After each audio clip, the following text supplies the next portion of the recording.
And we are motherfucking back with my main nigga from another mother. That's what they're saying. Yeah, that's what they say. Actually, no, I don't think that's the same. My nigga from another mom, Brian Simpson, everybody. Yeah. Yo, welcome back, buddy. Welcome to Austin, man. Oh my God, my best buddy. Yeah, this shit is dope. It's hot than a motherfucker, you know. Is that how hot has it been, dog? Are you used to fucking swamp hot? It's really it's the humidity, dog. I feel like a ball sack. Walking around, every step I take is I sweat. That's fair. It does feel like what I imagine a ball sack would go through on a daily basis. Yeah. It feels like every step I take in Austin, it's like the city is whispering, "You're fat. You're a fat ass." No, I feel that. It definitely is extremely fucking uncomfortable. The California, though, this is my thing. California spoils you because it's perfect. Right. That's not how human existence is. Yeah. Where it's 365 days, and 340 of those are perfect days. Right. Yeah. See what I'm saying? So that's like, because you're from DC, I'm from Memphis. Yeah. I am from a place. It's crazy. I feel like, oh wow, this is how you used to live. That's how I feel. Yeah. It's like, oh, this is how you used to live. Right. It's like, oh, I've lost touch with my roots. I've lost touch with. Yeah. California has ruined me. With seasons. Yeah. With seasons, you can get an abortion right quick.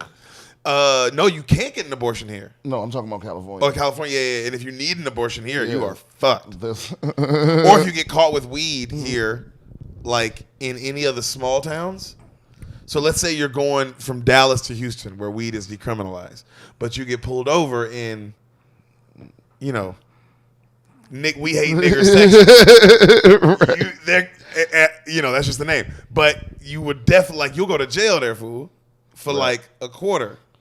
You know what I mean? That's crazy. It is weird. It's backwards. It's backwards. It's scary backwards in that sense. You have to put your weed in your gun. Yeah, because you can have a shotgun with you. Yeah, just have the shotgun with the weed in it in the back. No way they'll check.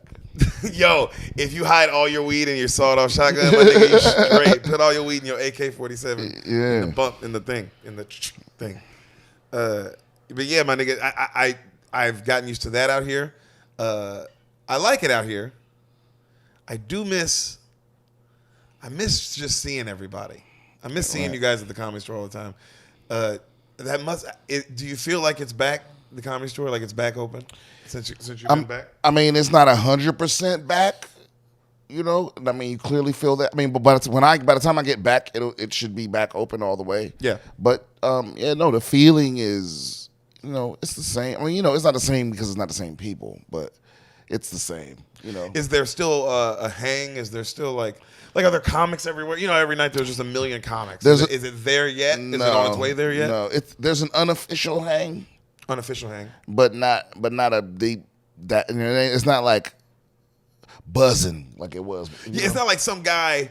You know how some guy coming from St. Louis, some comic is like, I'm gonna go to the Comedy Store. Can I try an analogy? Yes. It's like, the Comedy Store's grandma. Okay. She fell last year, right? And she just got out the hospital. You know what I'm saying? So she good. Okay. And she's walking around, but she ain't, she ain't moving like she was before. You know what I'm saying? She's moving a little slower. Yeah, she'll get there, but it ain't 100%. Yeah, give her a second. Yeah. Okay. I'm just curious because I miss it. You know what I mean? And the shows look fire as fuck. No, the shows are great. The lineups are great. Lineups look great.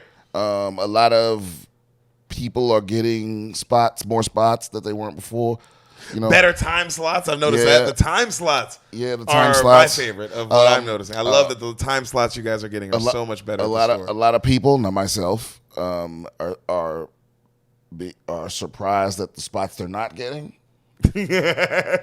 Are you surprised by the spots you are getting? Are you surprised or not surprised? No, I'm not surprised. As you shouldn't be. I'm like, of course, I should be getting those. You should be getting these spots. Yeah. It's time. It's time, yeah. And it's not, it's not like a cocky thing, but it's just like that's how it goes. It moves forward, you know. The game moves on, bro. The game keeps moving, and you know, it's some young buck right now that's like, I should be good. And you're not gonna get them when you feel like you should. That's fair.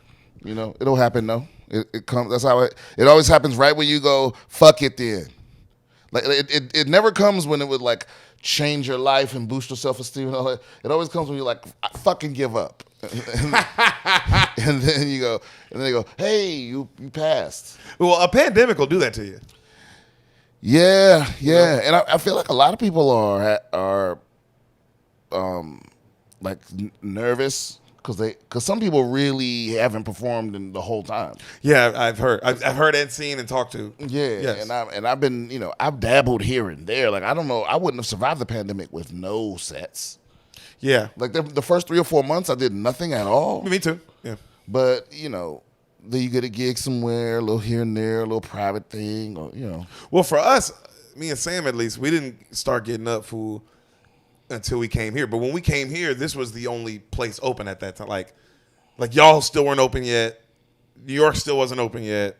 You know what I mean? Like this place was still the only place like open. Right. So you know, it was hard to judge if it was a good scene or if it was just open. Right. You know what I mean? Those things ain't mutually exclusive. It might be both. It might be that, you know, there was a seed of a good scene, and the fact that it was the only place open, it got flooded with all these good comics from other places. That's true. Also, a lot of the shitty comics from other places. Well, of course. I mean, you can't get one without the other. Right. But yeah, the good comics in your scene are what it trickles down to everything else. Yeah. Well, also you got to remember the good comics in this scene are Ron White, Joe Rogan. You know what I'm saying? You know, Tony Inch, like Tim Dillon, like the good comics in this scene that you see all the time are some of the best comics alive. It's like Texas got a talent transplant from California. Yeah, it did. Like, you know what Texas is? Texas is, and I'm serious, bro. This is my comparison. Texas is Deion Sanders. You know, he's the new coach of Jackson State, of HBCU. Yeah. And because he's trying to put HBCUs on the map. And since he's gotten there, since he's been the coach of Jackson State, all their games now are on ESPN. Because, well, it's prime. Everybody's like, well, even if it's just Deion Sanders coaching, people are like, I'll watch that. Oh, yeah. You know what I mean? I'll see what it's about. And just like that, all these HBCU games now are on ESPN. So now they get the same exposure that another college gets. Right. And in time, that will result in NFL players. Because now you got now some players will get seen and will have and then that'll result in more money, results in more things, and then time, and then time, and then time, and then now HBC, and now you know Jackson State is just as good as now. Of course, it may be not as big as Georgia, but it's just as big as like Louisville. It's just as big as like. Yeah, you know what that means? Your time's running out, white quarterbacks. Oh, white quarterbacks are done. I'm talking about your time's over. White coaches and white motherfucking like owners and white like that's whose time is up. I don't know about the owners. No, not the owners. Not the owners. Yeah. White coaches. Yeah, white coaches. We're going to one step at a time. I mean, but that's what I compare this scene to that in that the trickle down effect. It's from someone so large that the trickle down effect is huge. Right. Like. You know what I mean? It's like things that have happened for me here wouldn't have happened in LA for longer because the trickle down effect is there's so much. Right. There's so much to trickle through. So much to trickle through. Yeah. Whereas here, you're here for a second. As you know, I'm not going to spoil anything, you know, because, oh my God, I'm excited for you. But as you know, the trickle down effect here is very direct. Because it's direct. I think that might be the first time on Spoil the Beans that Deric has said, I'm not spoiling anything. I will not, because you got great news, and I'm so pumped for you, buddy, and the world will see it when the world sees it. But my point is, in being in Austin, trickle-down effect, I feel, is very direct here. Yeah, you're absolutely right. There's less red tape here. Yeah, and I've seen young comics here get stuff that like, oh, they would have never gotten anywhere in the world, and they're getting it here. You know what I'm afraid of though is, and this is like old man me talking. Go ahead, buddy. Is like the trick, because sometimes when new comics get stuff too quick, they get spoiled. Yes, because like we appreciate the sort of open door policy or the damn, like the shorter path to certain things, because for so long we had to claw for everything. And but imagine if like you 6 months in, fool, and something amazing happens, and you just think, oh, that's how it happens. It's like, no, brother, you got a long road. You got a long road. It's I think there are, of course, there's a lot of young comics here who are gonna have to go through some harsh growing pains, because that's gonna happen. They're gonna realize that, like, oh, this is great because I'm talking with this person or that person, or I'm opening for this person, that, or hanging out with this person or that person, and then like I had to learn, you realize like, oh man, it's still a long game. Like the game is so long, like because you get those things and you realize like, oh, that doesn't mean anything for your, like, it's good for you then. It, like, what's the next thing? Yeah, because also I feel like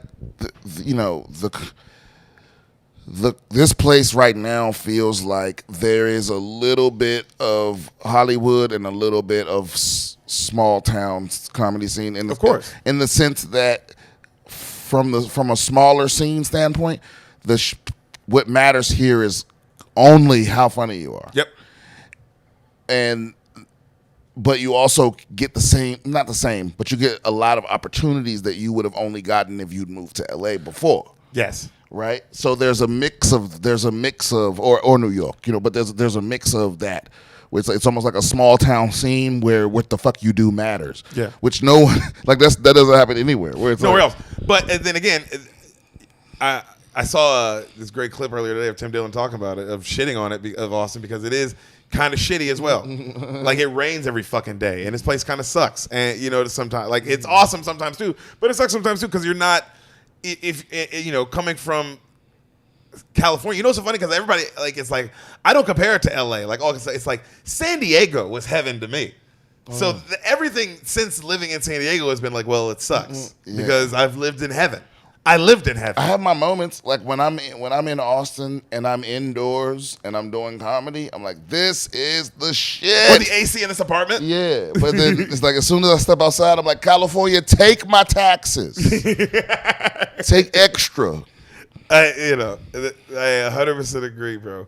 But that is, I loved your analogy about the scene, and I loved your analogy about the Comedy Store, because I feel like, I like hearing both opinions. Because a lot of people think, like, whenever I tell them that it's good here, they think I mean, like, when I be talking to other friends, they think I mean, like, it's going to be bigger than LA or New York, anything like that. And it's like, no, bro, it's going to be whatever it's going to be. I just don't know what it is yet. Oh, it's going to be big, though. It's going to be something.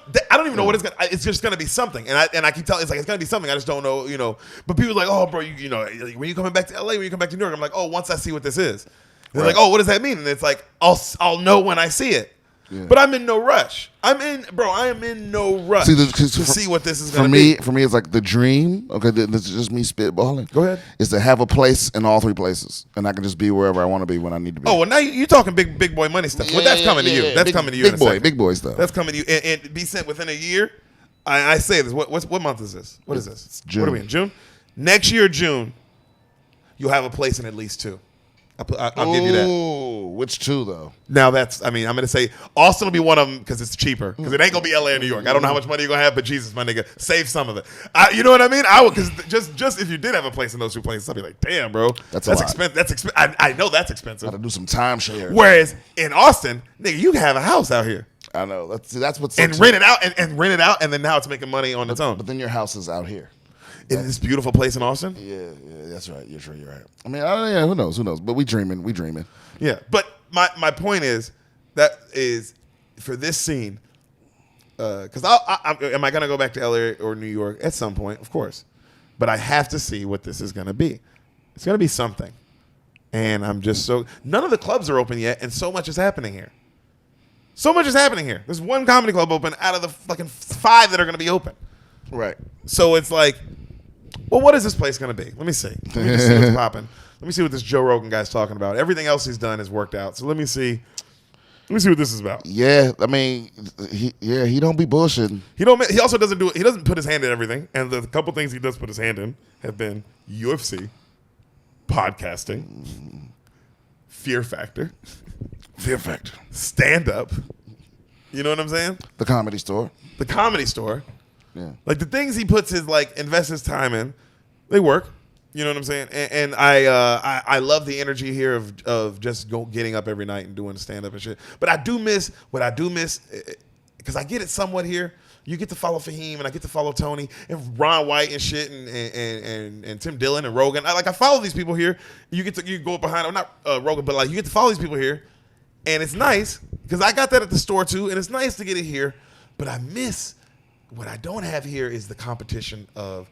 Well, it's not competition, but you know what I mean. The friendly fire of you, of Ron, of Trey, right. of niggas that are my peers that I feel like sharpen my iron in a way that there's no one here that can do that. Right. I know what you're saying. Unless I was following Ron White every set. You see what I'm saying? But that's not the case. Whereas you or somebody like Ron or whatever, I got to go up after a million times. You know what I mean? Like we've done a million shows together. Not just go up, but then also reflect and talk about. Yeah. You see what you know exactly what I'm saying. Like I miss that is something. I guess that like damn you can't get here. As much stage time as I'm getting, and I'm getting all these paid gigs, and it's all great. I love it all. You know what I mean? I'm getting so much that I can like. There's nights here I can just chill because it's just so many other nights you're getting like 4 or 5 shows, and they're all paid. And you hear that, Hollywood? They're all paid. Oh yeah, all the shows I hear are paid. I'm not. I ain't staying out here for no reason. They're all paid. Brian, you've done a couple shows out here. Have you made money off the shows? Yeah, He's had to turn down shows. You have to turn down paid shows since you've been here. I have, and but it's like some people think that it's like, look, my attitude has always been, I'll do your show for nothing. Facts. But if I find out you making money and you ain't giving me none, it's a problem. You ain't paying comics, then fuck your show. And then don't let me find out you made money and there wasn't a bare minimum free drinks and food. And like you did something. At least throw a nigga some Uber money. Uber money. Gotta throw gas money or Uber money. You have to. So it's like that's $15, $20. Some people don't think like that. Like they'll run a show and then just take all the money. Yeah. And just no, I don't respect that. Yeah. Oh yeah, we did that little show Sunday right before we went up. Dude just made sure we gave us a little $20. Oh yeah, that was nice. Gas. Dude paid us before we went up. Before we went up, just a little gas because it was a sold out show in this little itty bitty box of like 20 people room, but. Great. I love the show. It was fun. Good time. Good crowd. But I loved, but Brian, just the idea of like small show, small thing, but he did it right. Yeah. He did it exactly right. I do like that. So there are some people out here, it's a new scene. A lot of people are doing it wrong. A lot of people are doing it right. You got a good mix of both. But that's the only, and I love that the trickle down effect. I think that's the one thing comics in LA or New York is like, yo, bro, you're missing that out here. Because out here, you get direct line to some shit that you just ain't gonna get in LA or New York. You know what I mean? Depending on what level you at. You know what I'm saying? Yeah. Depending on what level you're at, of course. But at the same time, you know what? Still, this is my first time here. I'm going to New York next month. I haven't been there before at experience, but I hear that all the time. It's like we've always heard New York is better for comedy. Yeah, of course. And I'm gonna go check it out and see what they talking about. Well, see, but you're going at a level where it's different for you. Right, exactly. You're gonna be able to get up all the time. We're talking about imagine. I'm just saying to a comic who can't do that. Right. You can't get up all the time everywhere, but you're funny. You're at that level where you're funny. Right. Because, Brian, the level I'm talking about just, a year ago, 2 ago for you. Right. Where it's like, I'm funny as fuck, but I'm not getting up everywhere I want to. I can't just walk up and get up. I can't just walk up and get up, right, yeah. I'm saying come here because the trickle-down effect is you're going to get way more here than you would anywhere else. But at the same time, you're not going to have that competition. You're not going to have a bunch of people at the same level as you. That's the only problem. Yeah, but I think that's only a matter of time. That's, because there's going to be a few beasts that come out of this whole experiment. There's some beasts here. At the very least. Yeah, there's some beasts here. You know what I mean? It's because I've already seen a few cats where I'm like, okay, all right, I see what I see what's going on. And you know that feeling, you recognize it's familiar. If you go, oh shit, something's happening right there. Yeah. The only problem is everyone here is either Ron White or Rogan or Tony, where they've been doing it 15 plus years, or they've been doing it 3 to 4 years. You know what I mean? So there's that, and there's just a big gap in the middle. It's a lot of new comics, and then those guys. So but I feel like in time when the clubs open, especially that'll bridge. But we'll see. Again, I don't know. I'm just staying to see, and then once I see, I'll go back to LA. Because also this way, LA or New York ain't going nowhere, baby. No, them bitches ain't going nowhere, fool. So no, the rent's going up though. The rent's going up. And you know, and I'm sure bad things will happen to the world again. But who can stop that? You know, that's really to me the real downside to LA and New York is that I feel like so many people, so many talented people are sort of just priced out of their dreams because it's so fucking hard to survive there without, you know, like everybody I know is, you know, got 2 or 3 side hustles and all this, and it's just getting worse and worse and worse to the point where, like, I don't even know how like in 2025, I don't even know how somebody will move from, you know, Denver to LA. Well, here's the thing. Or New York. Do you think what people might think is that everything you'll be able to, everything will be more digital and you'll be able to make it more wherever you are? As things are leaning towards, where the more digital, it's just going more digital, more digital. Yeah. I mean, that's definitely happening, but that's not stand up. You know what I mean? That's a whole different. You know, obviously, I think there's crossover, but I mean, live comedy is live comedy, and it's just hard to do it on that level without access to some. Gotta have a lot of clubs. Gotta have a lot of rooms. But to be fair, man, it does. It seems like the entertainment industry is like losing their grip on. I mean, there are more comics. I mean, I know those hilarious, bro. The 85 South Show guys. They live in Atlanta. Nate Bargatze, you know, and Theo, and they live in Nashville. Joshua, like people live here now. There is a move to where you can see people are like, oh, you don't have to live in LA and New York. No, you don't. Once you made it. Right. Once you have your own following, you do not have to live there. You don't got to live nowhere. It ain't like. But we were back in the day. You did like that was like you got to be in LA or New York. Like people still were. That's where they were. Whereas now it's way more of like, oh no, you can if you got your own following, fool. Just kind of like Joey Diaz is in New Jersey. He's fine. He ain't hurting. Yeah, and I like that. Yeah, and there's still a little bit of showbiz power being projected, but. It's just not the only way anymore. You know? It's not the only way. Yeah, and so maybe I don't know. People will always figure shit out, though. People will find a way, but I don't know how significant where you are will matter anymore. Yeah, you're right. You know, I just think that but you know, and again, that you want to be going up against the best of the best. You got to be in LA or New York, and is what it is. Right. Well, because we've decided collectively that that's where the stand-up is. Right. Yeah. So that is what it is. But in the meantime, I'm taking a year to go. Well, what is this little weird adventure? That's what I'm looking at. It's just like a little weird detour. Yeah, because that's just the thing. If enough good comics come here, it's going to turn into something. It's going to turn into something. Yeah, and here's what I do like. I do like that I could walk from spot to spot to spot to spot to spot. That's already special. That's special. That is nice. Yeah. Like I can hit the creek in the cave and walk around the corner, and the Vulcan's right there, and walk up the street, and that little bar thing's right there. Yep. I like that. People are friendly here. Yeah. There's these little weird things. That are nice, you know. Yeah. But again, the weather can suck my dick. So far. Yeah. So far. It's only going to get hotter. I've only been here for 3 days, but it was not great. Yeah. Because you're coming back in July. It's going to be hotter. Yeah. It ain't going to be colder. Nigga, I brought long sleeve shirts, nigga. Why did I do that? I know. But look at me, bro. I keep doing it, and I don't care. I don't care. Yeah, but I'm fatter than you. It's a whole other level of like, I can't do that.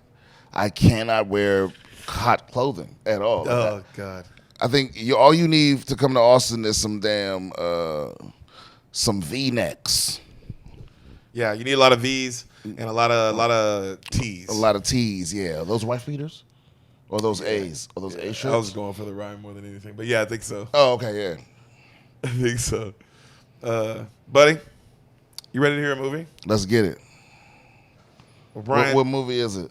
Brian, I'm excited to have you on, buddy, because you told me recently you haven't seen a movie, and I turned up. I got excited because it's a new movie, and movies are back, and I want to go see this sequel in theaters. But we got to tell you this first so we can go see the sequel. Oh yeah, Brian, can you tell me what you think happens in the movie you've never seen that I'm about to explain to you completely? Because that's the podcast. Welcome, new listener. If you don't know what the fuck's going on, that's what's about to happen. Brian Simpson, what happens in A Quiet Place? Okay. A Quiet Place. Well, I mean, I'm familiar with a little bit from like previews and stuff. Uh-huh. I remember a white woman being blindfolded. Okay. Wow. Okay. Keep going, bud. Wow. Hilarious. So but wait a minute. What does that have to do with her being quiet? So I don't know if she just super focused, like maybe she got some kind of superpowers. Well, this is your movie. That's the fun part of the guess. It can be what do you think happens in A Quiet Place? Yeah, so I'm gonna say that that like she puts on her blindfold and she has the power to like stop sound and like make her own little bubble of silence That's fucking dope. where she's God. Like anybody that crosses into the bubble, they can only hear where she won't. That's a sick ass X-Men. That's what that sounds like. Yeah, and she goes through her whole life and nobody knows. She's like uses it to her advantage and shit to like rob banks and shit. And then one day somebody like walks into her bubble and she don't got no power over them and they like fuck her shit up because she thought she was the only one. But they run up in her shit on some villain shit. And so you know, they it's like the movie like builds up to this epic showdown between both niggas' quiet places and who's got the most powerful place. But she's got to go somewhere and like unlock her ability to get more quiet, nigga. Okay. Or something like that. Like she got to dig up her grandma's grave and like find a jewel. Bro, so your movie is just about finding pretty much like the quietest place. Right. What is the quietest? What is the quietest place? Yeah, whoever has the quietest place is the strongest person. Being. Yeah, so that's why she can't affect him because he walks inside her quiet place and then activates his quiet place and it's quieter than hers. Yo, that's fucking dope. You know what? I am saying this, buddy, and this is a compliment. I feel like your brain thinks in anime. I just want you to know that. Even when you write jokes, I think you write jokes in like, what? Yeah, that's how you write jokes. That's accurate. Unbelievable guess. You were wrong. How wrong though? About 100%. Oh, so how's it unbelievable? Oh, you mean I just like what you said. Oh, okay, yeah. I just thought it was good. But Sandra Bullock is blindfolded, right? Bro, you were thinking of the Bird Box. Different movie. Oh. Different problems. I liked it, though. I liked where your head was. You were in the right zone. Brother? Is she saving children? Because as a child. Sandra Bullock is blindfolded and as a child. Have you ever seen the Bird Box? No. Okay, me and Asante, I did it for him on this pod already. But that movie I also like. Nowhere near as good as this. Okay. Not even in the same realm. Bro, this movie, this hour and a half. Oh, wow. 1:30 on the dot. I like that. Right? When you're like, oh, okay, well now we're cooking. 1:30 on the dot. Bro, written and directed by same guy. Who's the lead? The lead, written and directed, same person. The same guy's Bird Box? No, I'm saying the person in this movie, which I like, the lead actor also wrote the whole movie, produced the whole movie, directed the whole movie. Wow. You see what I'm saying? Like, so it's one thought. It's one cohesive vision. Okay, I like that. You know what I'm saying? How did he get away with that? When I say who the lead actor is, of course you'll know why. Okay. And also, this movie 96% on Rotten Tomatoes. Is it Lil Wayne? It's the rapper. Is it Brad Pitt? Is it Brad Pitt? Is it Bradley? No, not that big of an actor. Oh wow, okay. But you'll be surprised when it is. And yo, is it he Sir Ben murders Kingsley? It. No, definitely not that big. Okay. You're going too big. Okay. All right, but before we go, you ready to hear it? Josh Hartnett. A little too low, a little higher. Oh wow. Okay, it's a white guy. Obviously. It's a white guy. No, okay. Yeah, they wouldn't. Come on, what? John David Washington. Yeah, well, he would get it. Actually, if he wanted to do this, he could do it. Let him do it. Yeah. He could do it. Brian, who is it? You ready to hear A Quiet Place? Yeah. Before we do though, we got to pay the bills really quick. Okay. Brian, you like the NFL. I love the NFL. And you like players in the NFL. I do. You thought about it for a second. Well, I don't like them all. You don't like. You've met some. I have met some. I like the ones I met. You like the ones you met. Yeah. Except Sonoris Jenkins. Janoris. Again, you got to say his name. Jack Rabbit is his nickname. Yeah. You know he's like a great corner still, right? He's one of the greatest. Like he's a dominant NFL corner. No, and I really do like him. I just don't like how he was completely unfazed by my roasts. No. But when you met Janoris Jenkins, you met another certain NFL player. I did. And he pays the bills for this pod. Darren Bates. Darren goddamn Bates. And Brian, all he wants you to do, simple request. What? He doesn't want you to buy anything. He doesn't want you anything from you. Doesn't want any of your money. Just wants you to go to Instagram. Okay. Hit that search bar. Type in DARENBATES, Darren Bates at Westlandson _56. Beautiful picture of his mother will pop up. All he wants you to do is follow him. That's it. Oh, yeah. That's it. He doesn't want anything. What if I already follow him? Then send him a message and say, Darren, I already follow you. But the bean sent me again. I just want to show you some love. Okay, where? I'll do that. Just show support. So, hey, man, I was listening to Deric on the pod. He said, show you love. You're black. You're in the NFL. You're a father. Yeah. All great things. Yeah, and Darren Bates also has a dope podcast that I listen to sometimes called The Raw Room. Available on however you're listening to this. However you're listening to this right at this moment, listen to The Raw Room whenever you're not listening to this. Darren Bates. Follow him. Subscribe. He's a good man. Good person. Go show him some love. Tell him the bean sent you. Also, do you smoke weed? I know I do. Brian, you smoke weed? Yes. Brian, there's one weed I smoke. I smoke one weed, and that's Happy Canary weed from Maine. Really? That's it. Happy Canary. HAPPYCANARY. Happy Canary on all social media platforms. My boy Hayden, young cat, when I met him in Maine, this motherfucker hooked me up. He's been lacing me up, making sure I'm smoking the best stuff and only the good stuff, and that's Happy Canary weed. It's good weed. I'm high on it right now. Look at Brian. Look at Brian. You don't believe that? You don't believe that face? Yep. You better believe it. Happy Canary weed, guys. Go support him. That's it, Brian. We only had 2 today. You ready? Yeah. Oh, my God. I'm so excited to tell you this, dog. This movie was a thriller. I saw it in theaters, and it blew my fucking socks off. I don't like horror movies either. Let's get it. Movie. I'm curious who the actor is. Movie. Actor, director, screenplay. Okay. And the lead actor. Oh, movie starts. Okay. Day 89. Okay. Ominous dark music. We see an abandoned town. Quiet as fuck, right? Okay. Grass growing, leaves. Like when it's like grass growing in the street and shit. You know what I mean? Like it's quiet as fuck.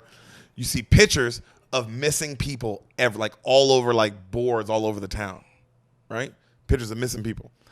We see an empty grocery store. It's quiet as you don't hear nothing, fool. You see a little boy barefoot run past you, like do-do-do-do-do. Like he just runs across, right? Okay. You see an older girl kind of walk by looking for him. Then you see the little boy barefoot run again. He's all happy. He runs by again. And we see the older girl walk by. And she's looking for him. And you see she's barefoot too. You see the camera angle change from her perspective. It goes from like being quiet, where you hear the little feet and you hear the sound of the sound of life. Mm-hmm. You know what I mean? You hear her perspective. She's deaf. She's got the thing in her ear. She don't hear shit, fool. You know what I'm saying? Like you see her perspective and it just goes, like you see her looking around and she's smiling, looking for her brother. And then it cuts back in and you see nothing. You hear nothing.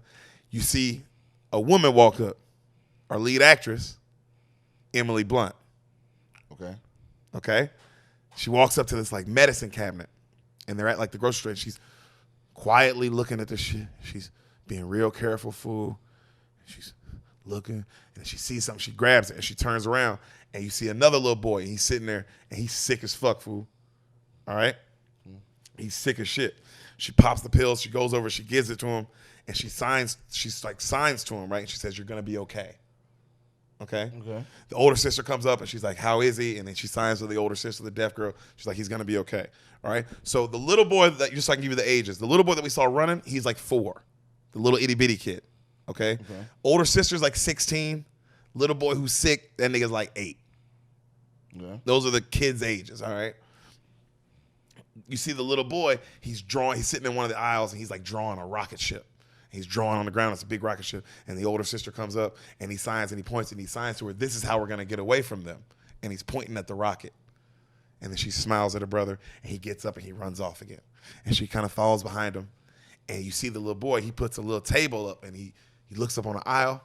He puts a little thing up and he climbs up on it and he's reaching for something. And you see it's a little toy rocket.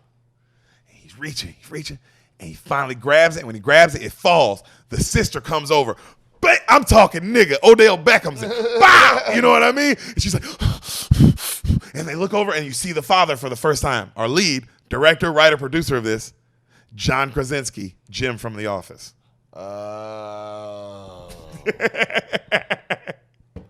Yeah, I threw that little boy ass out in the dumpster. Right there, you can't. You don't. Brian, this is why I love telling you this because I was like, I don't think you tolerate a lot of this behavior. No. In this kind of situation, in this kind of apocalyptic situation. How old is this little boy? Because 4. He's 4. I'm not. I don't know what happens next, but I've gathered that noise is death.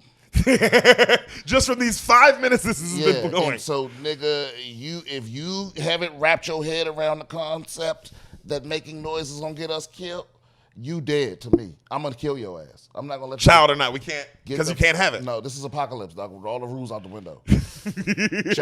Child, because who cares who did it? If it's a grown man that made the noise or a child that made the noise, the monster don't give a fuck. Monster could give a fuck. He's gonna kill everybody. So you got to die. You got to die. Because why did you do that? Why did you do that? You wanted the rocket, the toy rocket. How old is this kid? 4. Oh. He's only known this world though, pretty much, right? No, day 89. No, that's not true. Yeah. Not true. No, that's not true. It's day 89. Yeah, but so he would he'd be in and out of consciousness around that time. I'm like, yeah, I guess. Yeah, but you got to tie that little motherfucker to your back or something.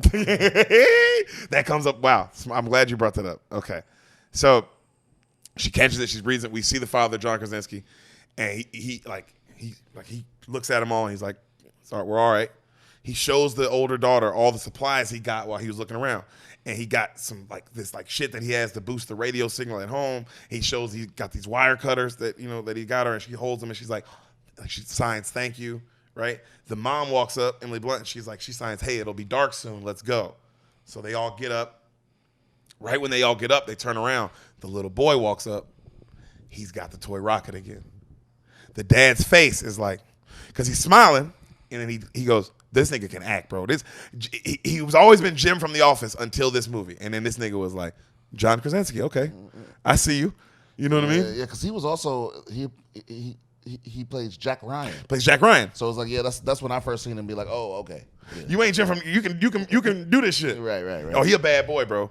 So also I love it when I find out a nigga can write and direct too. I'm just like, God damn, Yeah.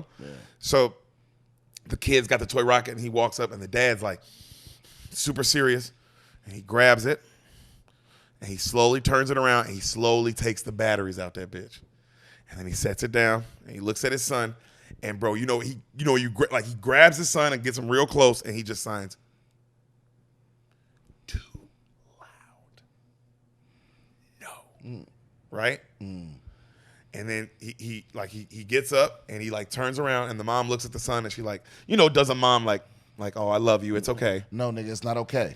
You're right. I agree with the mom. Should have been like, no, right. We don't do anything ever. Right. I know you're 4, but this is how serious it is. Yeah, and it's not okay. Don't tell him it's okay. It's not okay. You're okay. I guess was the boy crying? No, he was just like, because he wants the rocket bad as fuck. Fool. He wants that shit. He wants that shit. Fool. So he's got that face right, and he's sitting there, and the mom walks out, and the older sister's looking at him, and she looks around, and she hands him the rocket anyway. Nigga. And she goes, come on. After this? Yeah, and she's like, shh, come on. Right? And he smiles, and then they both go to walk out, and that little boy stops, and he looks back at them batteries, and you see the camera just kind of zoom in on the batteries, and then you just see a little pair of hands, and they keep on, Bro, look, I knew Brian was going to be mad. I knew you was going to be mad, nigga. Okay, first I need to find out what this threat is, but I'm telling you, nigga, if it was ever a time to abandon your family, it's right there. I'm leaving these motherfuckers. Well, everybody else gets how serious it is. Except the 2 kids. No, the older sister gets it. So why she give him the fucking rocket? She just, she didn't think, she loves her brother, man. You're not having it. Brian's not having it. Well, wait till we get home, bitch. I'm guessing they have a safe place. Yes. Where they can make as much noise as they want. So this is how long. So it's day 89. When they walk outside, you see there's a sand path all the way from the store to the house. So they clearly have been doing this a while. You know what I'm saying? Right. They've built a sand path. So they know what they know. They're all barefoot, and they made it so they can walk as quietly as possible, even wherever they got to go. You know what I'm saying? So they're walking. The dad is in front, holding the sick son. He's holding the sick son, the one who's 8, right? Who's sick. You see, they're walking. They're on like these train tracks. The mom is like a little bit, maybe like 3 or 4 steps behind him. The older daughter like 3 or 4 steps behind her, and then the youngest like 3 or 4 steps behind the oldest. They're walking. They get to like a bridge. You see the little boy on the back. Dad's in the front. It's quiet. You're still quiet. There's been no noise throughout the whole movie yet. Okay. Not a sound. That's what makes it so good, bro. In the theater, like, bro, there has not been a sound yet, fool. They're walking. You see the daughter's point of view. Remember I said the daughter's deaf. So when it's the daughter's point of view, you don't hear anything. You just hear like that mute, you know? And then, bro, you hear. And bro, right? So you see it from the daughter's point of view. So she hears nothing. She's just like, all she just sees the family turn, and the dad, bro, this nigga's so cold. The dad immediately sets the son down and just starts, he's gone, nigga. No hesitation, just. And of course the older daughter now is like, and turns, and you see the little boy, and the dad's like, you see the mom like this, and then you see something coming out the bushes, nigga, and he's like, and then this little boy, and he's like, and he reaches, fade to black. He reaches? The dad reaches for his son, the monster, takes off with that nigga. The dad's like, A Quiet Place. Oh, that's cold. How cold is that opening, nigga? Now I bet you feel real fucking stupid, sister. Oh, Brian, don't do her like that. She's stupid. Don't do her like this. Shit. You stupid as shit. You gonna get it? Why would you fucking do that? Because you understand the severity of it all. Why would you give that little nigga the rocket? Especially before we get home. We going home. We are. That's the best point. We are going home. And what's the monster look like? Do they show you? No. Oh. You see that nigga coming through the trees, and then as he's reaching for his son, you just see. It's just a fast. Oh, that nigga gone. Oh my God, Jim from The Office. But that's why I said it's so sick, bro. When he hears the noise, there's no reaction on his face. He just immediately turns, sun down, Usain Bolt. You know, he ain't worried about his daughter. He ain't worried about his wife. This nigga is like gone. Out. Trying to get to his son, fool. Because he's trying to he knows that maybe if I push him out the way, the monster will hit me. You know what I mean? Right. You thinking like that. Who knows? You thinking something. That nigga, I'm talking about, bro, right when he reaches that shit, he gone.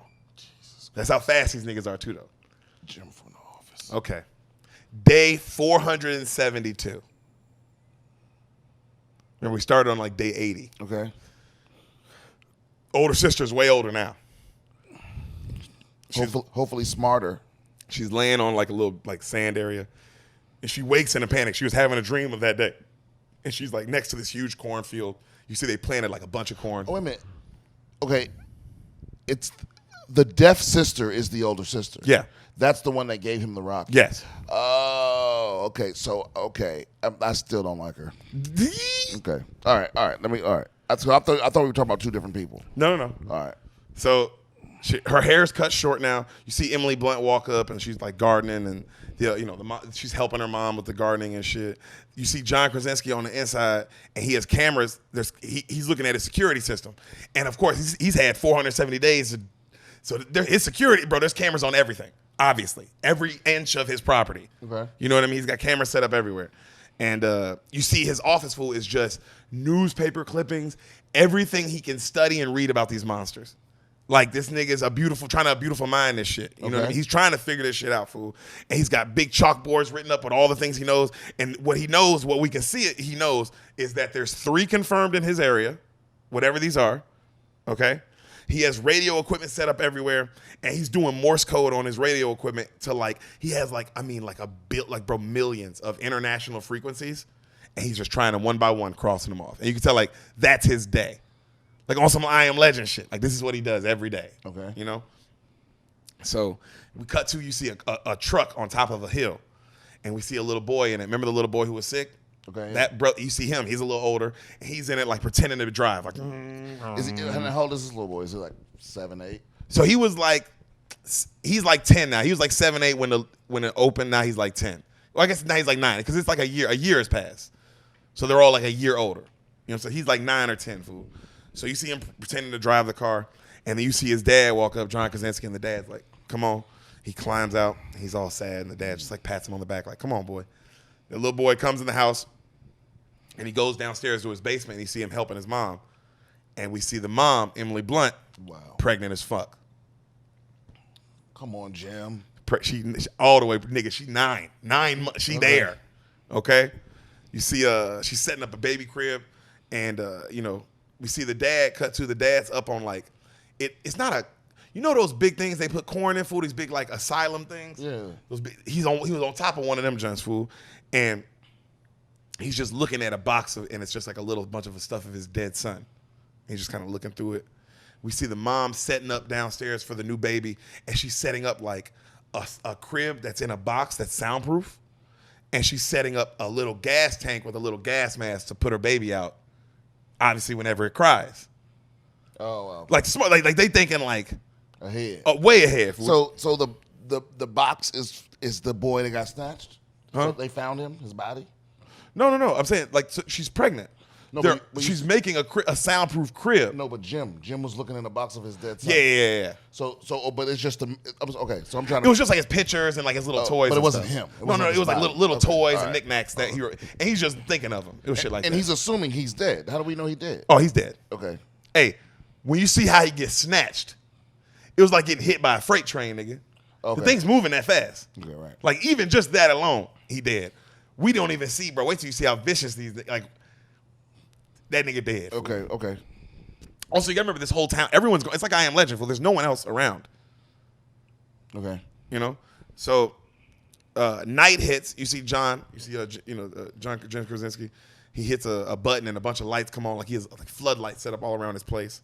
And he gets on top of the big tower thing and he sets a fire. And when he does, you've seen Lord of the Rings, right? Yeah. Remember when Two Towers when they set the fire and then it lights the fires and that's how they like let everybody know. Right. They do that, so he lights it, and then from miles away you see another firelight. Miles away you see another, and like that's how the neighbors let each other know that they're still alive each day. Wow. Like still here, my nigga. You know what I mean? So the daughter comes up and she tells the dad it's dinner time, and you can tell there's bad energy there. Yeah, because you got our son killed. It's still there. Right. They ain't whatever happened. These motherfuckers have not talked about it or patched it up or whatever needs to be done. Right. So they're eating dinner. You see these niggas. It's so quiet. That's what makes the movie so good. There's been no noise this whole movie. They're eating with their fish. They're eating fish and salad, but like with their hands, like super quiet. Cut to them playing Monopoly together, and they're playing it like with little made up pieces. So it's all quiet, and like the dice are quiet. You know what I'm saying? Like everything, fool. And as they're playing, the kids get excited and start arguing, and not like while they're signing to each other, and they knock over a lamp. And it comes up in flames. And the dad runs over and he's like, he covers it. And everybody looks at each other and they're all looking, and everybody's scared as shit. And he's like, and they all just stand. And then they hear on top of the roof. And then nigga's like, and he looks over at his daughter and he's like, he tells everybody like, don't move, right? And he looks out the window and then you see 2 raccoons fall off the ground, like off the roof. And he's like, it was just 2 raccoons, right? And he's like, right, and you see the little boy mouthing, I'm sorry, because he's the one who knocked it over. You should be sorry. But he, like, Brian, like you said, you were like this, he respects the severity of the, like. I do. Like, he is like, I'm sorry. And neither one of these bitches better soothe that nigga. No. No more soothing. Yeah. We learned our lesson. So we see the raccoons running off outside, and as the raccoons run off, Brian, you see, just like the little boy, boom, something snatched them motherfuckers. Still haven't seen the monster yet. All right. Jesus Christ. Inside. Can they fly? Nigga, they running that fast. They might as well. Oh, wow. So inside, the dad is working on the daughter's hearing aid, right? He's working on one. And, when he cuts it on, there's like a slight, like he cuts on the hearing aid and you hear like a slight feedback. You know what I mean? And then his wife comes downstairs and they start signing to each other and it's like a sweet moment. And she makes him get up and they start dancing. And it's quiet, and she takes out her headphones out her ear and puts it in his ear. And bro, it's the first like sound you hear. And it's like, I've seen fire but it sounds beautiful because it's the first. So in the theater, you're like, Because you haven't heard anything for 30 minutes. Wow. You know what I'm saying, fool? So it's like, the way it plays with your senses, bro. It's like, and you see these folks just dancing, bro. And this nigga's just trying not to cry as he's holding his wife and holding her belly. Fades to black. All right? Day 473. It's daytime. You see dad putting sand down on all the paths and shit, just, going through his shit. The mom's checking her blood pressure, keeping track of everything. Her due date is on the calendar. Like, they got it down to, like, they know, they made sure they know what they doing. You know what I mean? Okay. We see the older sister come in the house, into a house, right? And she's trying to walk and go down into the basement, and the dad grabs her, and he goes, no. And she goes off. She starts signing. Why won't you let me go down to the basement? I want to go down there. And he goes, no. And she's like, I'll be quiet. I'm not a child. And he's like, please, just please don't go down there. Don't touch anything, And because you can say he doesn't trust her yet. Of like, you just don't make good decisions, kind of like. Yeah, bitch. You got your brother killed. Do I got to how do you sign that? Brian, that's so funny. Don't you, Brian Simpson. Killed. How do you sign? You got your brother killed. Do you remember 464 days ago? Yeah. Do I got to say it again? So he signs to her, yo, I fixed your earpiece. And she goes, no, you didn't. And he goes, yes, I promise. I got it this time. And she goes, it never works. I don't want to hear it. And he keeps trying to like grab her ear and change. And she's like, no. He's like trying, like not hard, just like please. And she's like, no. He's like, please. And she's like, stop, no, I'm done. And he's like, and he grabs her hand and he just puts it in her hand and he walks off, right? And she cries. Okay, so we see the mom. She's inside, and she's teaching her son math, like division. You know what I mean? The 8-year-old.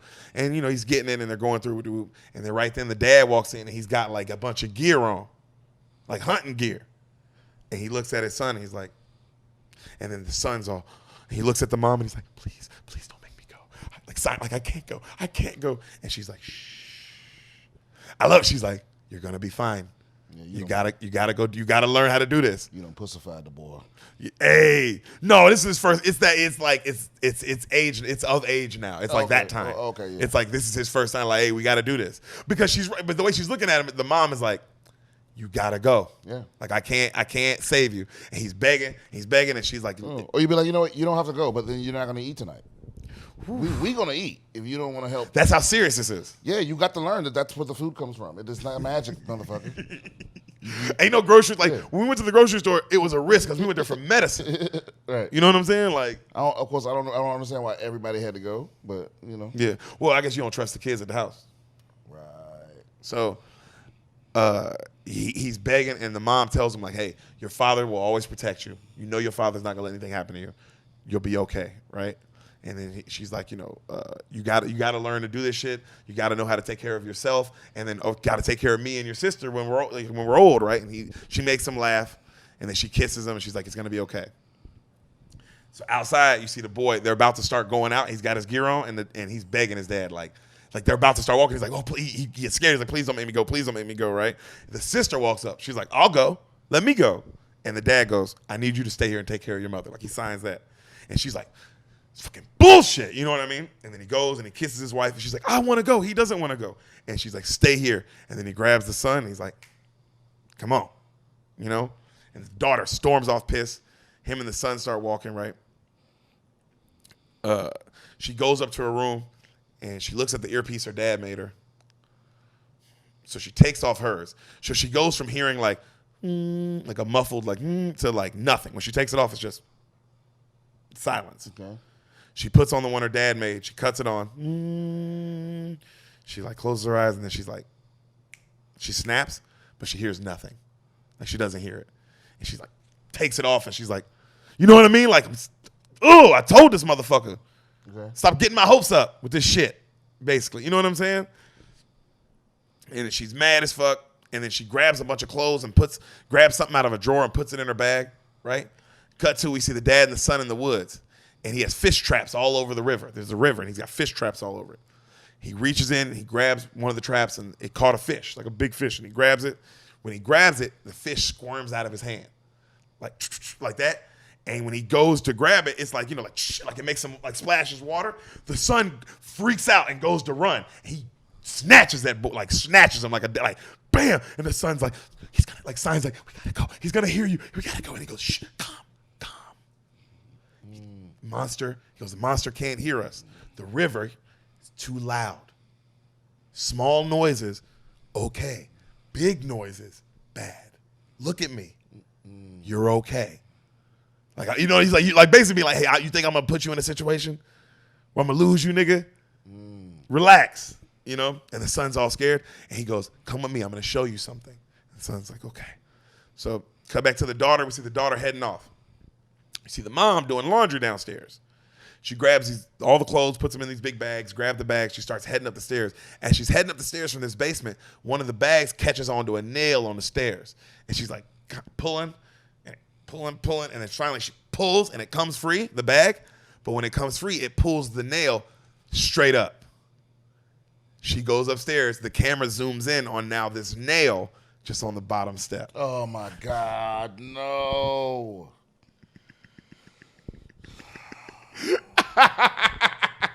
Bro, that's great writing, isn't it?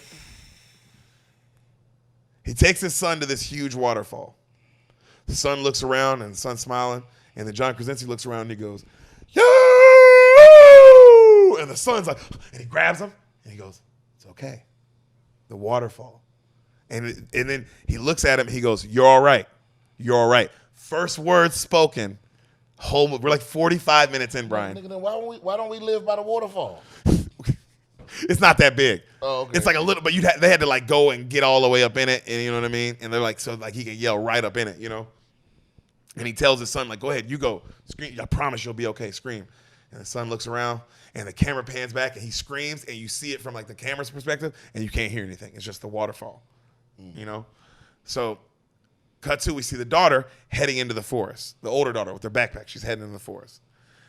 Cut to the kid and the dad, John Krasinski. They're sitting by the waterfall, and they're talking. They're actually talking.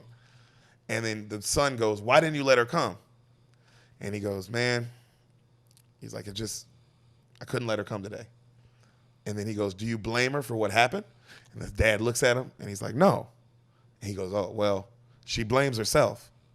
And the dad's like, eyes get big. And then you see the daughter, she walks up to, across the bridge, walks up to where the little brother died. And there's like a little cross there with a little teddy bear. You know what I'm saying? And you see her like looking at the cross. You see the mom at the house in the dead brother's old room. And she's just sitting there holding the brother's stuff, just crying. You know what I mean? The dad looks at his son and he goes, he's trying not to cry. And he's like, it was no one's fault. And then you see the sister, she has the rocket that killed her brother, and there's a big like slash on that motherfucker. She's holding it, and she takes the wire cutters that her dad gave her in the beginning of the movie, and she just cuts the rocket, like the sound thing, like the wires. So then the batteries wouldn't matter. And she's crying, and then she puts the thing down. Like, you can tell she's thought about that forever. As she should. Like, why didn't I just, then it wouldn't have mattered. He can do what the fuck he wants to do. It can't make noise. And it was your fault. I don't know what the dad's talking about. It was definitely her fault. Yeah, but he's the dad. What's he supposed to say, B? Right. and I'm being harsh. I am. And if it was my kids, maybe I wouldn't have the meanness in me. But it's like, your outside perspective. It's like, how can I forgive you when you knew what the consequences were going to be? That's the hard part. It's not like a mistake you made, bitch. You took a risk for the whole family. You don't get to do that. I'm the patriarch.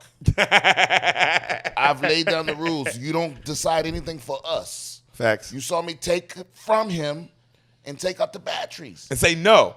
Yeah. That's final say, so it's final say, bitch. So now it's like, I don't care how bad you feel. You killed your brother. And you don't ever get to not have done that. You know, and maybe again, maybe the beaners tell me maybe I'm cold, but they don't add up. They don't add up to me. I'm sorry. So the brother asks, "Hey, Dad, do you still love her?" And he's like, "Of course I do, boy. You know, hell yeah." And then the son goes, "Well, you should tell her." Cut to the daughter. She's looking at pictures of her brother, and on the cross it says 2016 to 2020, right? So the dad and the brother are walking back home. They're on their way back. As they're walking back, the brother's looking at this scary ass house. He's just looking at it like, man, this fucking house looks weird.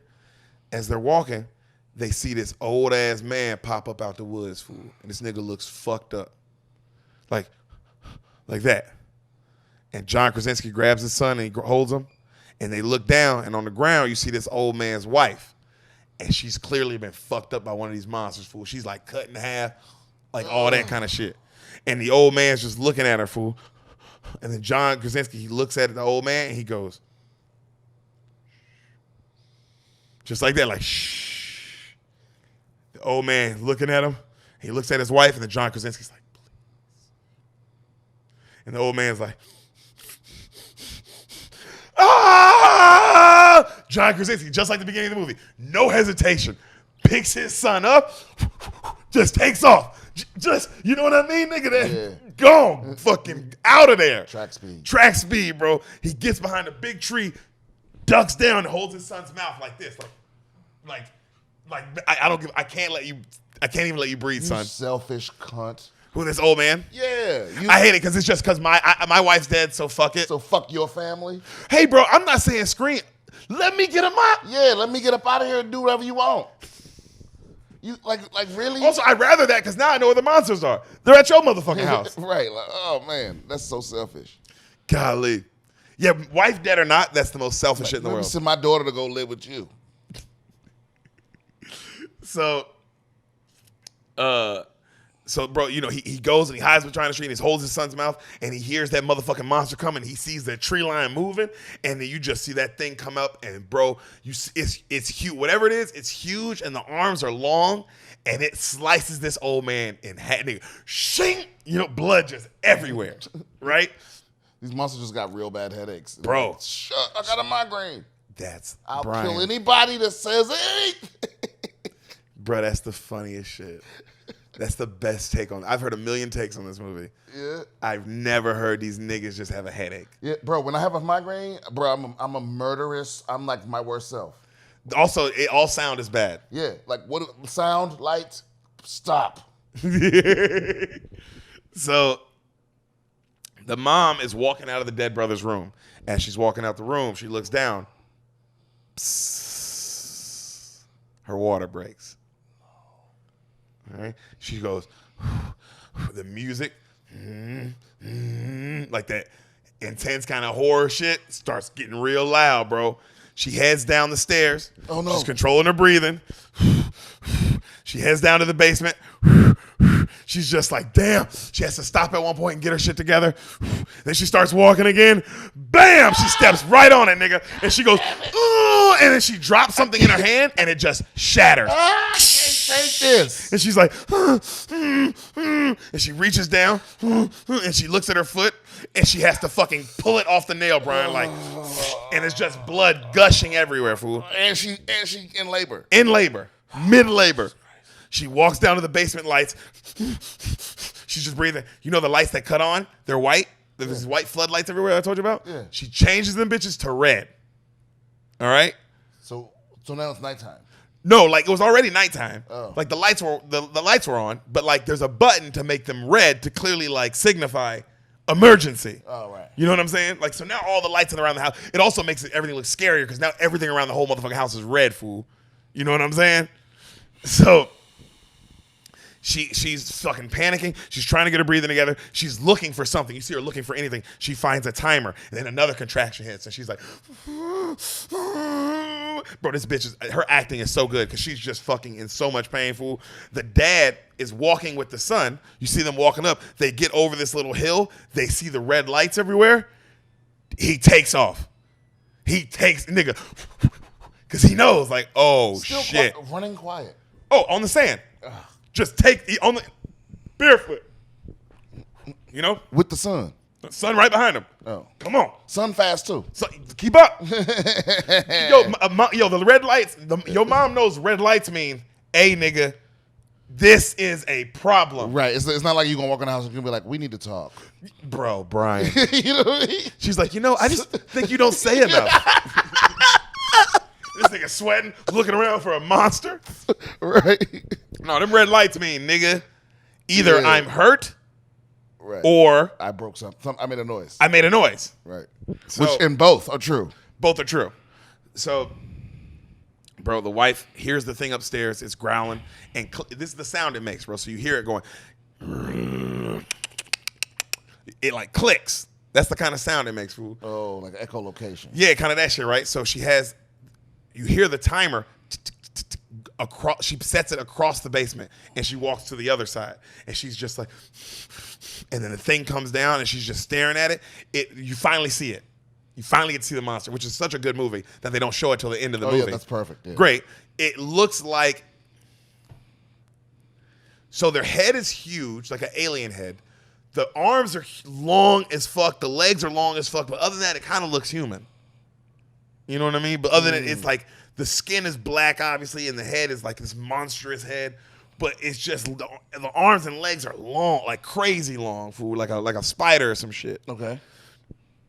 So it keeps clicking, and you see her. She's biting her hand because her contractions are so bad. She's like that, right?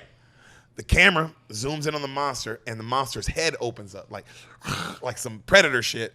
But when its head opens up, its eyes are like ears, like what your ear canal looks like. And the camera zooms into that, and then you hear what it hears, and bro, it hears everything. So all it hears is the timer, but to it, the timer is like that.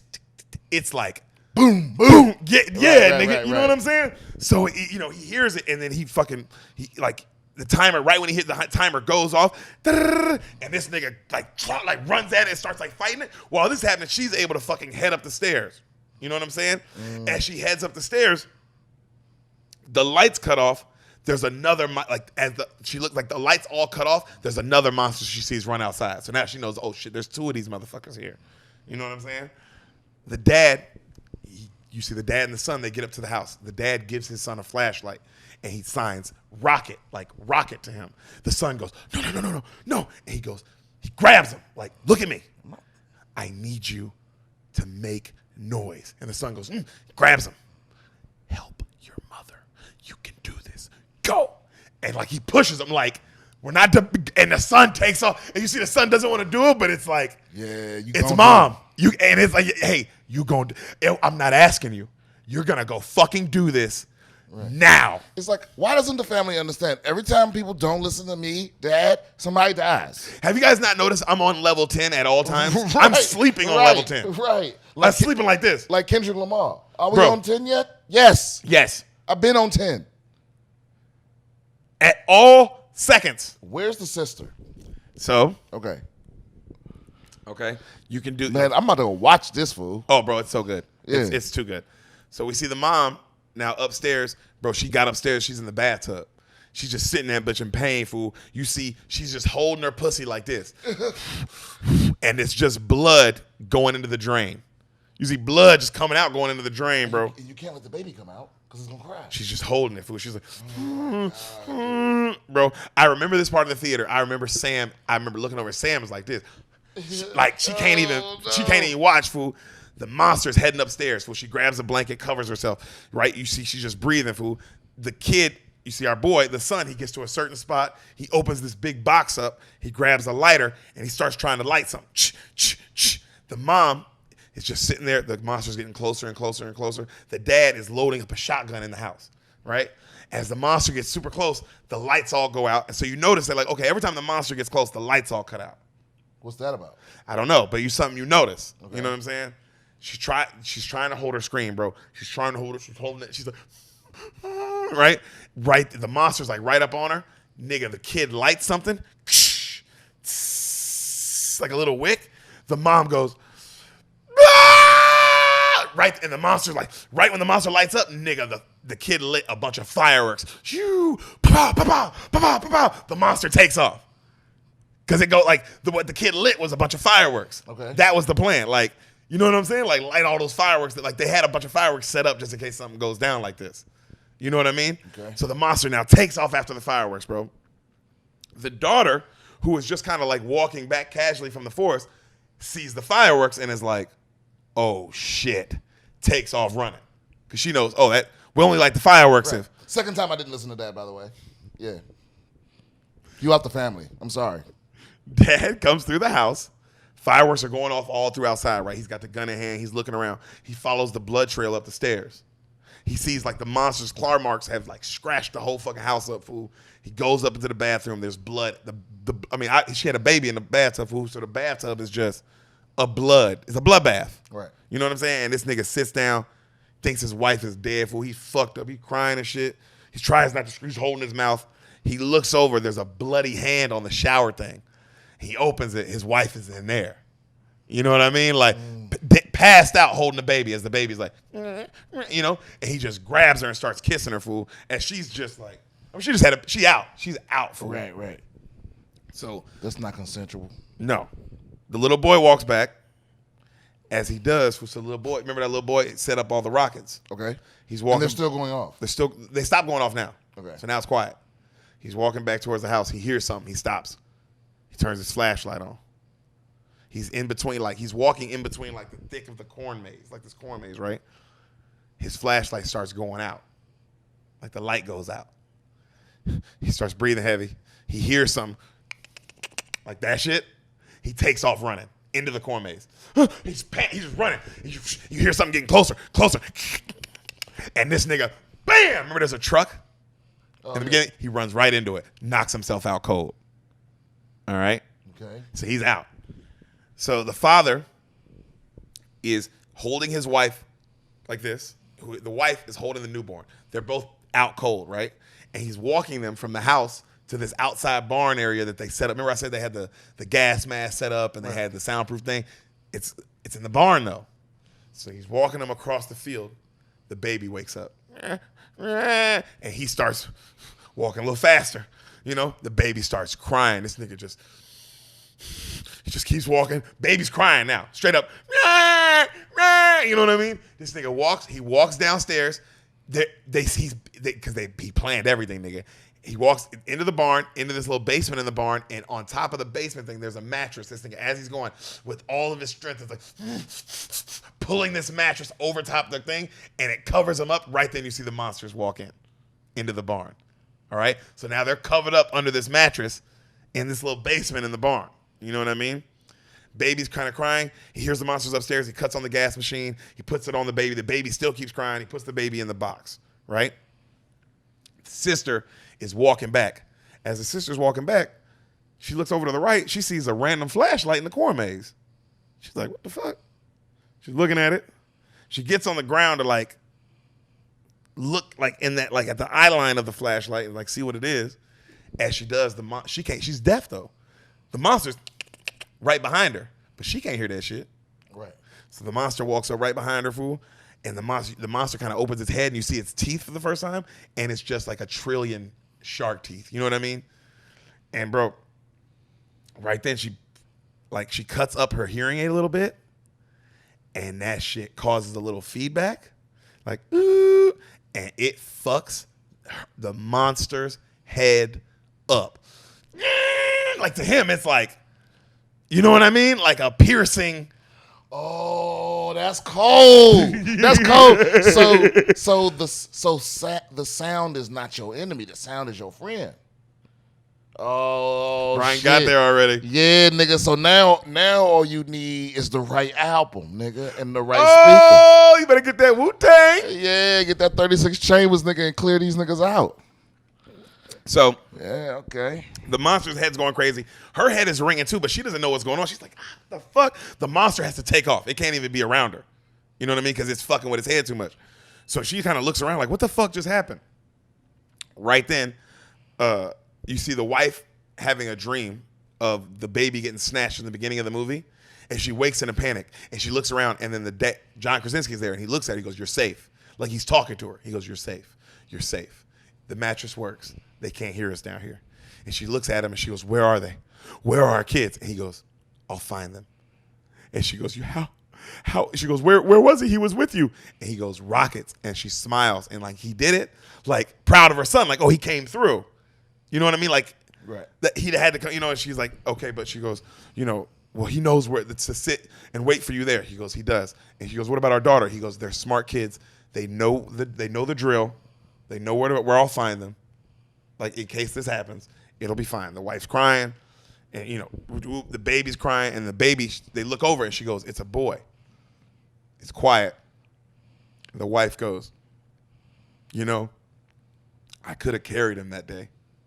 And the husband looks at her, and she goes, he was just, you know, he was so heavy at that time, but I can still feel his weight in my arm.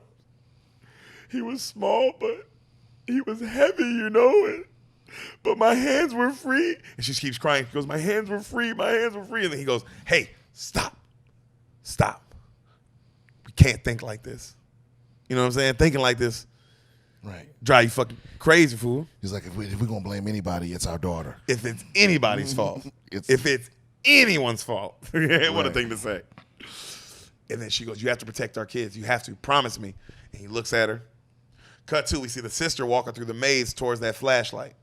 She gets there. She goes to grab it. Right when she goes to grab it, the brother like snatches her. And then she sees him and she's like, and then they hug, right? So right then you see the dad come out of the basement and his house is all fucked up and he leaves. As he leaves, you see the pipes, the monster, when it came out the house, the pipes burst. So there's water flooding into the barn. Okay? The kids are they get on top of that water tower, that thing with all the corn, that corn thing that I was talking about from the beginning. Yeah, the silo. The silo. And they light a fire and they're waiting for the dad. You see the dad downstairs in the house looking at all the security cameras, just trying to see if he sees his kids, right? The mom, cut to, you see the mom wake up again. And then when she wakes up this time, she notices, oh shit, like everything's flooding. She's like, what the fuck? Her candles all went out. She looks over, the crib is floating, like away from her. And she looks over and there's a monster right there, down there with him. Like trying to like hear some shit. And she's calmly, she gets her feet in the water and stands up. When she does, the thing, bro, like a fucking alligator or a snake, smoothly just right into the water. Jesus Christ. You know when something dives in the water, Brian, you're like, oh, that animal's made for water. Yeah. It dives in like that. Like it don't even make a splash, fool. Like, just streamlined. Yeah, streamlined right in. And she's fucking standing in the water, just looking down. And she gets to her child, and she grabs the baby, and she pulls it out of the thing real slow. And as she does, the fucking monster peeks its head right out of the water, fool, like right up on the baby. And its head is open, and it's just trying to listen and shit, you know? And as it does, it leans forward, and she leans back into like where the water's all coming in, like how the waterfall early, you know, like the water's all coming in on burst pipe like this. She leans back into it, so now she's under it, so it looks like she's under a waterfall. You see what I'm saying? Okay, yeah. So the dad, you see the dad, he gets to the truck, right? And he's looking for his kids.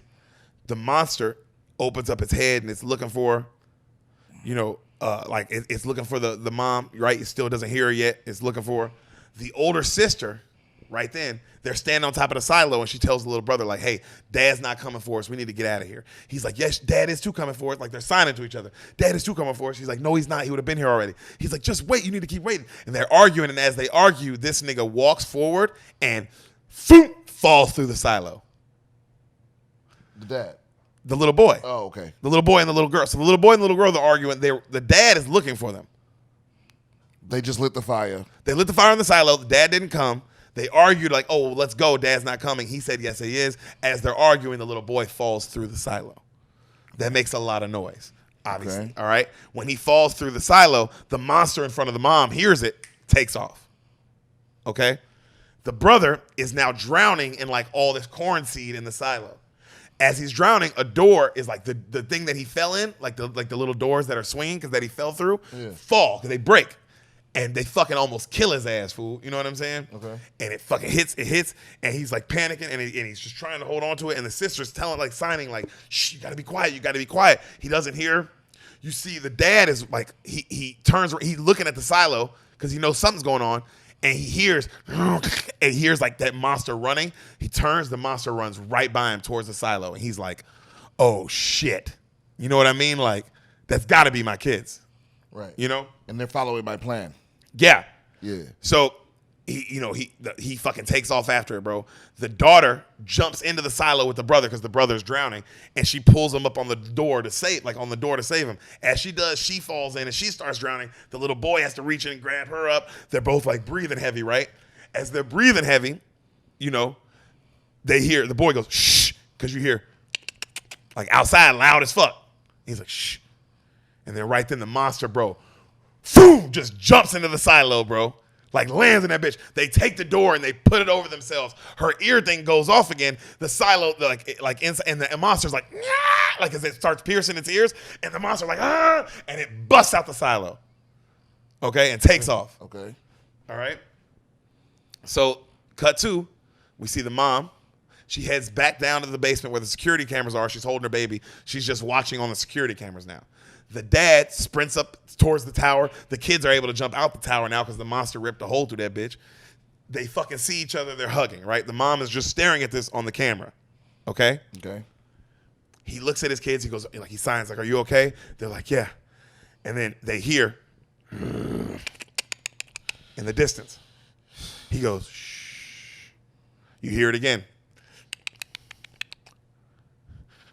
He points and he goes to the truck. The kids take off running towards the truck, right? The daughter slides under it. The kid jumps in like through the window and he hides under the seat. The dad grabs an axe and he starts looking around. He looks up on this shed and he sees the monster right there. They kind of lock eyes for a second. He goes to swing, the monster, shoom, Danner chops that nigga in half, fool. Like slices his ass up, sends his ass flying. You know what I mean? Sends his ass flying.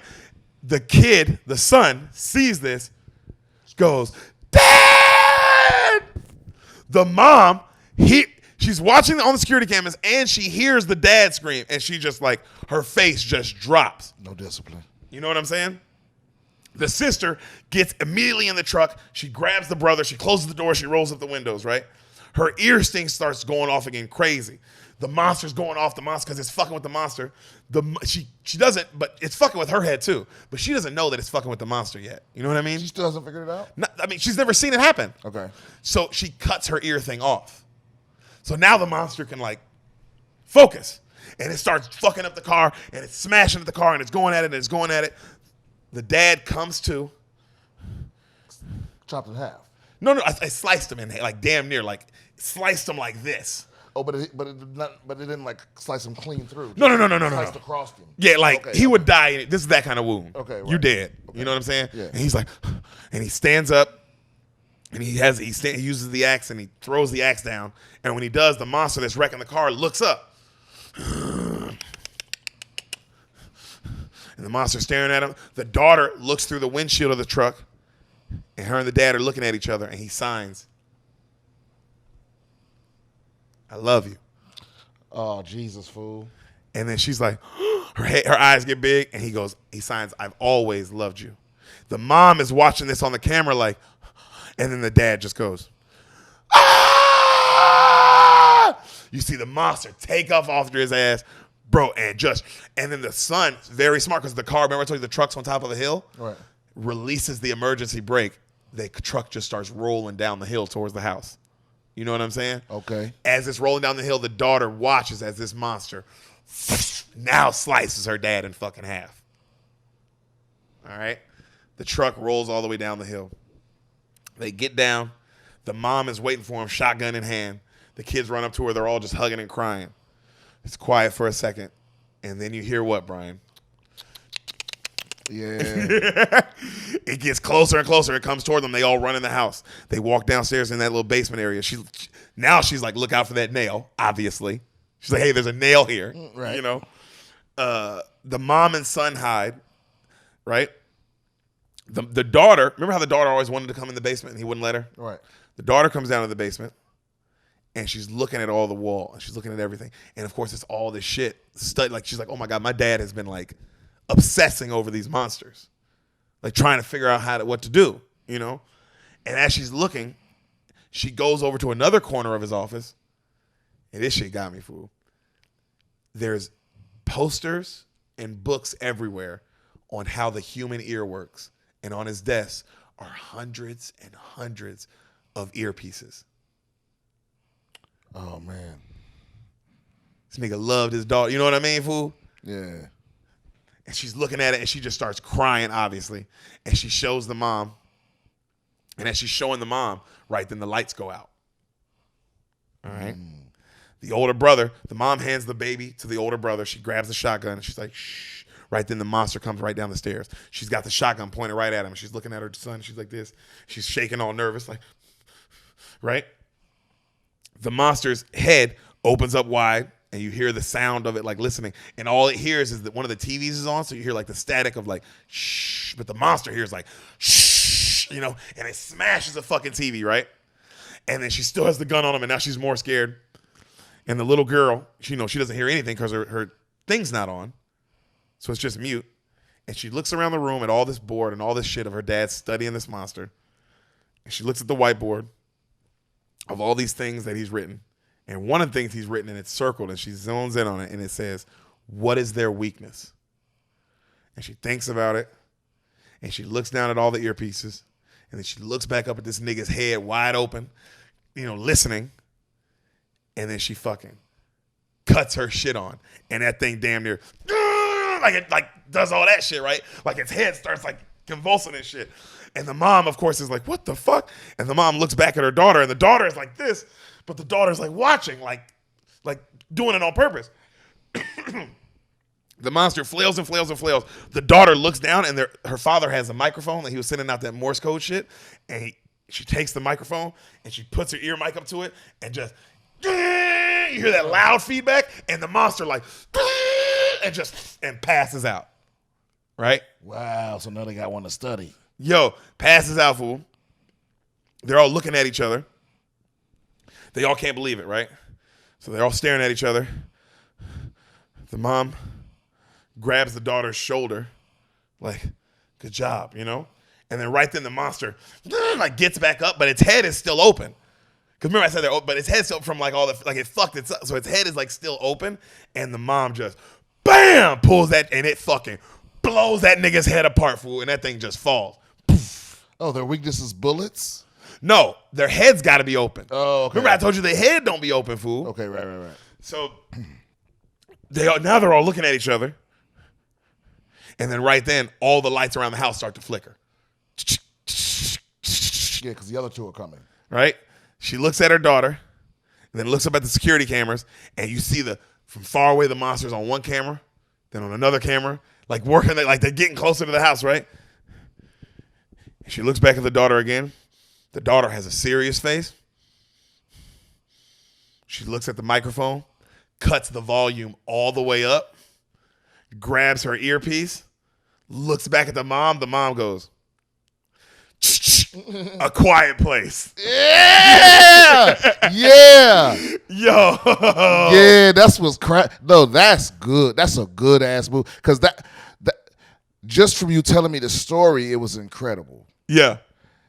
Yeah, I'm excited about this. I'm gonna actually watch this movie now. I told it to you, so now we can go watch it while you're in town. We can go see the movie. Let's see the sequel. We'll go see the sequel. Yeah, you know what I mean. We got to do that. We can just go do that. But bro, I'm glad you enjoyed it. And this movie I felt you'd really like because it was a lot of decisions that you wouldn't make. Yeah, but but I like a little, I like triumph. I like redemption. Little girl redeemed herself. The daughter redeemed herself. Yeah, it's still your fault that your brother's dead. And now your dad's dead. And that's a little your fault too. Ooh. But you redeemed yourself because you found the fucking cure. You found the weapon. I like how you got your killer instinct about you. Oh yeah, when she cut the sound up, like, oh, we ain't finna hide no more. We getting these things. Yeah, now you know how to kill them. So now Quiet Place 2 got to be, what are we even talking about here? Right? What's A Quiet Place 2 about, dog? And this is what I love. John Krasinski, even though he died in this one, still wrote and directed Quiet Place 2. John? Still one vision. Yeah, you getting it. We got to get John and Jordan Peele together. Yo, I'm not kidding. This is the best original thing I've heard besides anything Jordan Peele's written in a while. Yeah. This is an original movie. This is original. That was incredible. So Bird Box was like a low budget version. Bird Box was a second rate version of this. Wow. Yeah, that was incredible. That's incredible. And you know, and yeah, that was good. Hour 30 didn't go to these movies though that it didn't go too long. It wasn't too long at all. There was no fat. No fat. No, everything. It starts hype as fuck. A little boy, a 4-year-old dying in the first 5 minutes. Your movie's lit. Yeah, and bro, it's like I don't think a lot of people understand the miracle of a good movie coming out. It's like it's just to get a good idea from idea to approved to made to out without any of these stupid fucking corporate people ruining it. Or an actor being like not right for the part, or like all that so small, all that like casting, directing, the lighting, sound, setting, the cinematography. It's like to get a movie that's actually amazing, for a movie to make it all the way to theaters and be amazing by then is so astronomical, bro. Yeah, I mean, the fact that he wrote, directed, and starred in it helps. Because it's at least you are getting your point across. Yeah, and the thing is, you got to be like, if you weren't Jim from The Office, they wouldn't have let you do that. Never. No, but your name and face alone is enough. Yeah, they would have ruined it somehow. They would have been like Pepsi product placements and shit. Or they'd have been like, oh, hey, Jim, we love this script that you, or John, we love this script that you wrote, but we think maybe we should get like Jake Gyllenhaal or something. And not that I love Jake Gyllenhaal, not that he wouldn't be great, but it's like, right. It's like it's not the vision that the dude he had a vision in his head when he wrote this. Clearly, right. You know what I mean? We need a Snoop Dogg cameo. We need. There's no famous person in it. Or like, ooh, we don't like that you don't see the monster till the end. It'd be a little more exciting if we saw the monster in the trailer, right? Yeah, or maybe can we make the monsters a little fluffy so we can sell merch? Yeah, like, ooh, maybe the monster would be just a little more merch. Yeah, a little more, But I everything about this as a horror movie is perfect, bro. The fact that there's no talking in it, there's no sound in it. The tension is insane. Incredible. Like especially when she's, because as soon as you said she started walking down the stairs, I already knew the nail was coming. I couldn't even look at you. And I love that the nail thing happened, but it doesn't come back into play for like 15 to 20 minutes. They give you enough time to forget about it. Yeah. And then they're like, hey, you remember that nail? Call back. Also, what worse situation than she's giving birth?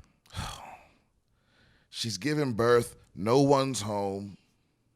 You can't make noise. It's the worst situation to give birth in. A no noise situation? Yeah. It's like, it wasn't no condoms at the general store, Jim? That's also a good point. Why y'all keep fucking? Why are they still Also, like, this quiet ass fucking you're doing. Oh. Nobody's talking about this. This extremely quiet fucking you're doing. We only fuck in the corn silo. Amongst the corn. On that mattress.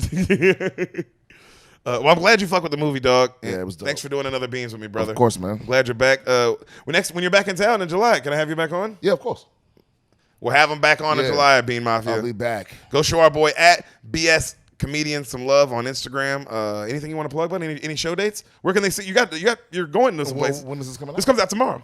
Oh, fuck. I don't got my phone on me. But yeah, I'm gonna be in Cobb's. I'm gonna be at Cobb's in San Francisco, Cobb's Comedy Club, July 1st, the first week of July, and I'm gonna be in Phoenix next weekend. Yep. And I'm gonna be in Kansas. At the Improv? No, at the Comedy Club of Kansas. Okay, I know what that is. Yeah, the Comedy Club of Kansas. On the third week of July. Just go to my website. Go to BrianSimpsonComedy.com. Guys, and I don't say this lightly. This is one of my best friends. I love this man to death. But he also is one of the best comedians in the world. He's one of the top rising comedians in the world. I mean that literally. This man's gonna have in a year. You're gonna be mad you didn't see him because it'll be hard to get tickets for him. So go get your tickets now. If he's coming, literally Kansas City, San Francisco, Arizona. He is coming to those 3 cities in July. BS Comedian. Go follow him on Instagram. Go show him some love. And I guarantee you, if you liked me and you thought I was funny, I guarantee you're going to fucking worship this guy. You're going to fucking love him. So go show him some love, guys. Bean Mafia, we're out. See you in a couple days.